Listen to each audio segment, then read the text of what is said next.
फेरि पनि सबैजनालाई नमस्ते भन्दै म डेली अपडेटमा आएको छु। आज गुड फ्राइडे भएको कारणले गर्दा धेरै ढिलो भएको छ, तर पनि मैले चाहिँ अब यो सिसमी ओइललाई चाहिँ यसरी देखाइदिएँ। हेर्नुहोस् न, यो सिसमी ओइल चाहिँ अति राम्रो हुन्छ नि त सलादतिर खानको लागि चाहिँ, र हामीले यसरी ल्याइसकेका छौँ। हुन त योभन्दा अगाडि पनि हामीसँग थियो नै, तर आज पनि आएको छ। र कोरियन आइटमहरू त हामीले टन्न लिएर राखिसकेका छौँ। हेर्नुहोस् न, हामीले बटारीहरू पनि यसरी राखिसकेका छौँ। गुन्द्रुकको अचारहरू त के भन्नु र अरू बाँकी सबै कुराहरू हामी हजुरहरूलाई देखाउन पर्दाखेरि चाहिँ यसरी देखाइदिएँ मैले चाहिँ। हेर्नुहोस् न, कस्तो मजाले, र जुसहरू पनि भिन्दै भिन्दै प्रकारका फ्लेभरहरूमा हजुरहरूले पाउनुहुनेछ।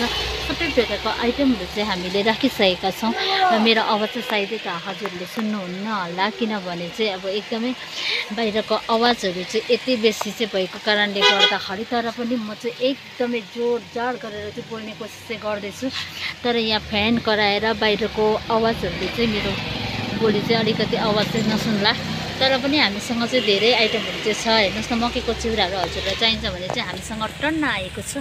र हजुरहरू चाहिँ हाम्रो स्टोरलाई चाहिँ सम्झना गर्नु, जे खानु मन लाग्यो भने हाम्रो स्टोरलाई सम्झना गर्नु भने चाहिँ तपाईँहरूले एकदम प्रकारका थरीका आइटमहरू चाहिँ हजुरहरूले पाउनु नै हुनेछ भन्दै म आज फेरि पनि मेरो डेली अपडेटलाई यहाँसम्म राख्नेछु। बाई, सी यू भन्न चाहन्छु सबैजनालाई।